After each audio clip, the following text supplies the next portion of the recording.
আসসালামু আলাইকুম দর্শক, আপনারা যারা নিয়মিত আমাদের ভিডিও দেখেন আপনারা হয়তো দেখেছেন আমরা আমাদের কার্প মিশ্র মাছ চাষের পুকুর থেকে আমাদের কার্প জাতীয় মাছগুলো হারভেস্ট করতেছি। আল্লাহ পাকের অশেষ মেহেরবানিতে খুব সুন্দর মাছ হয়েছে, মাশাআল্লাহ, আলহামদুলিল্লাহ।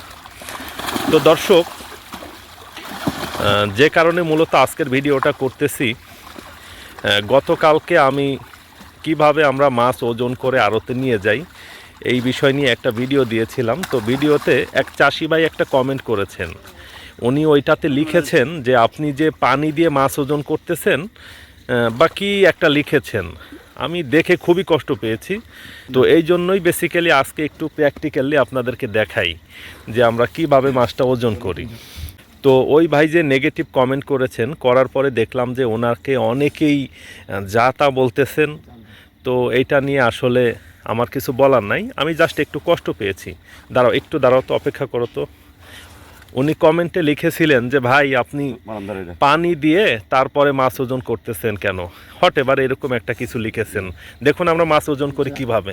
না ওর হাতে দিও না, আহা দাঁড়াও। দেখুন কাশিম ভাই একটু ধরেন তো। হ্যাঁ দেখুন দর্শক, আগে আমরা পাতিলে পানি দিয়েছি, পানি সহকারে মিটারে 0 করেছি, দেখতে পাচ্ছেন।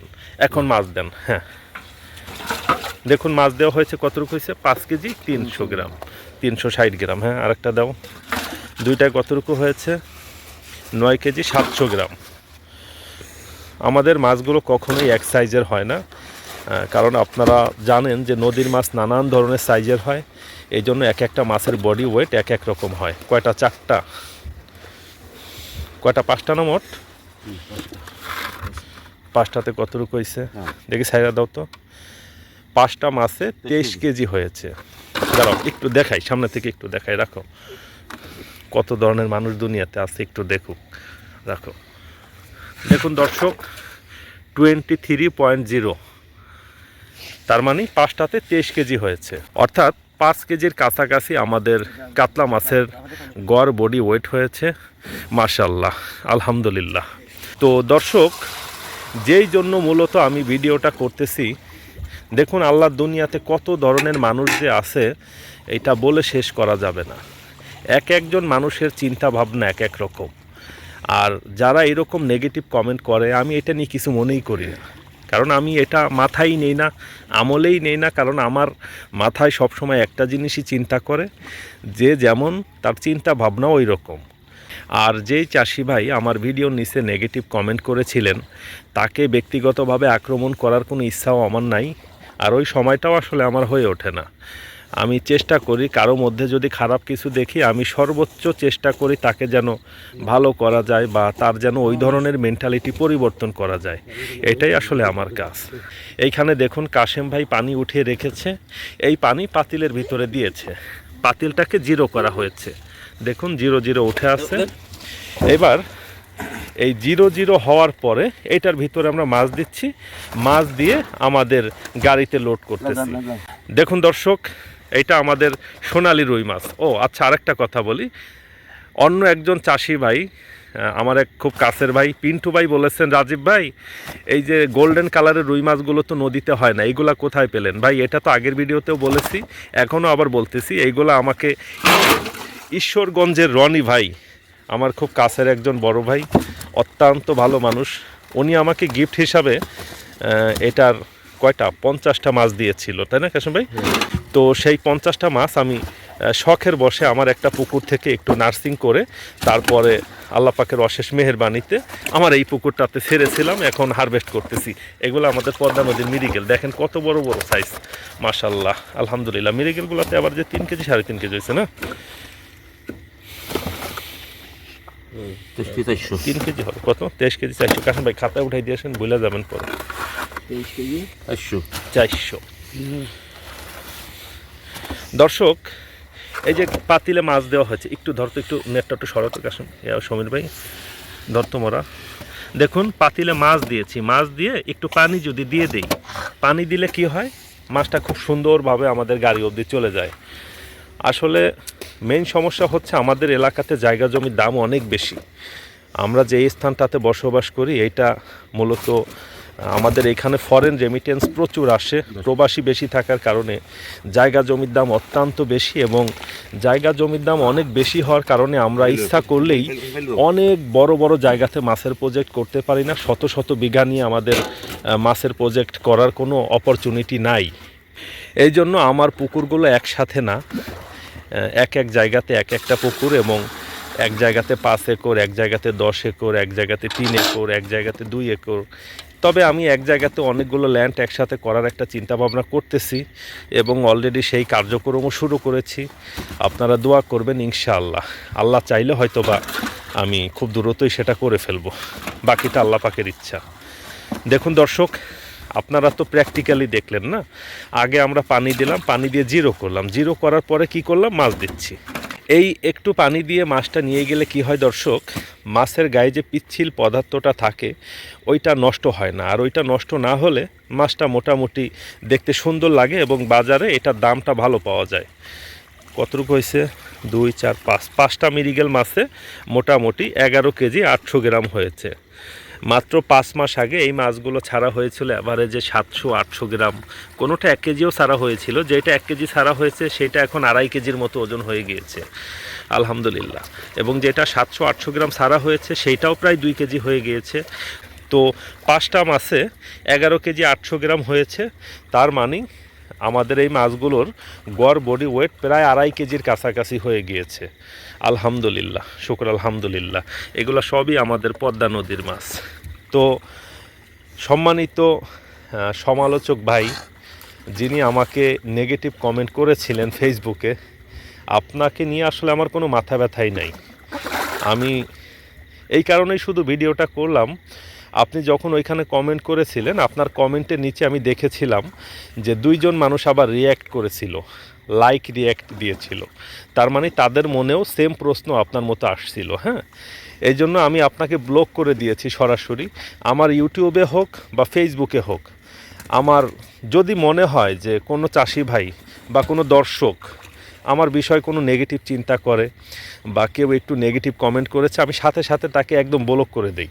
ধরুন আমি তার কমেন্ট ডিলিট করে দেব না, তা করি না, সরাসরি তাকেই ব্লক করে দেই। কারণ দুষ্ট গোয়ালের থেকে শূন্য গোয়াল অনেক ভালো। যারা ভালো মানুষ তাদেরকে নিয়ে কাজ করব, এইটাই ভালো। আর একটা বিষয় হচ্ছে দর্শক, দেখুন এই যে এত কষ্ট করে আমি ভিডিও বানাই, তাই না, ভিডিও এখন বানাচ্ছি, এই শীতের ভিতরে দাঁড়িয়ে ভিডিও করতেছি। এই ভিডিও আবার বাসায় গিয়ে অনেক সময় ধরে আমি এডিট করব, তারপরে এইটাকে আবার ইউটিউবে ফেসবুকে আপলোড করব। তারপরে আপনারা দেখবেন, আপনারা অনেকেই অনেক ধরনের কমেন্ট করবেন। কমেন্টগুলোর উত্তর যদি আবার না দেই, আপনারা মনে আবার কষ্ট পাবেন। হ্যাঁ, ভাববেন যে রাজীব ভাই হয়তো নিজেকে বড় মনে করে, বা তিনি নিজেকে কি যেন একটা ভাবে, একটা বিষয় জানতে চেয়েছি রিপ্লাই দিচ্ছে না।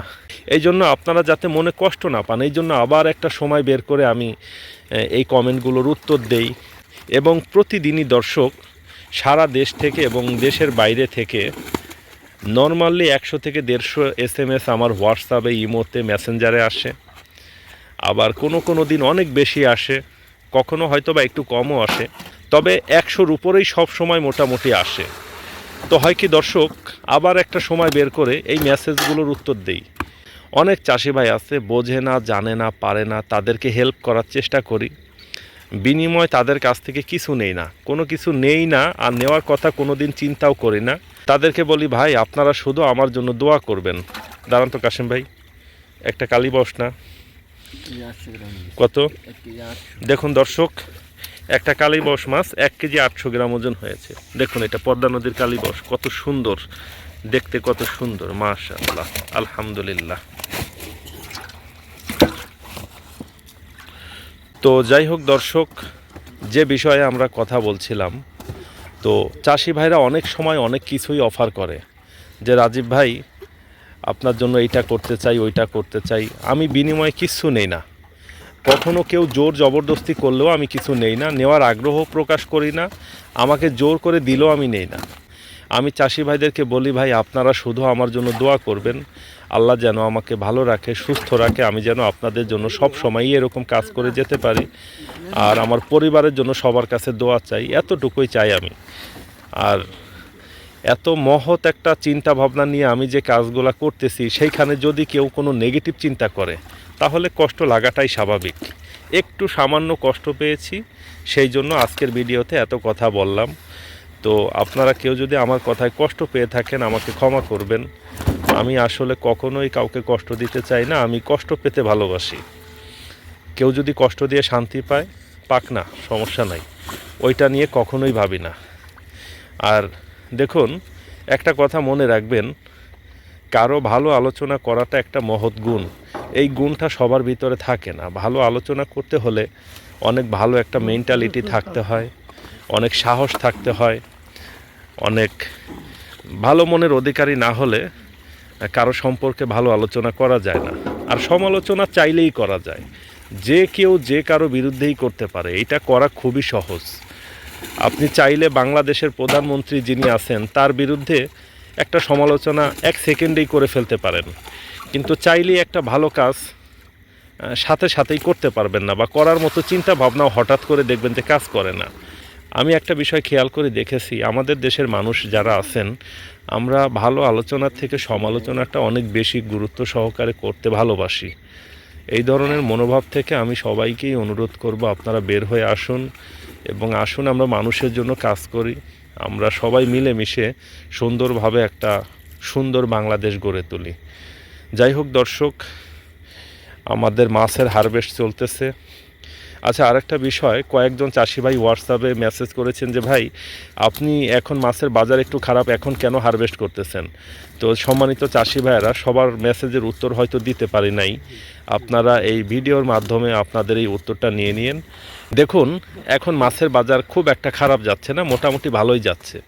এরকম ভালো বাজার বেশ কয়েকদিন থাকবে। রোজার 1 সপ্তাহ অবধি মোটামুটি ভালো বাজার থাকবে, তারপরেই বাজারটা আবার খারাপ হয়ে যাবে। এবং এই সময়ের ভিতরেই আমরা চেষ্টা করতেছি আমাদের মাছগুলোকে হারভেস্ট করে ফেলার জন্য। বাকিটা আল্লাহ পাকের ইচ্ছা, ইনশাআল্লাহ।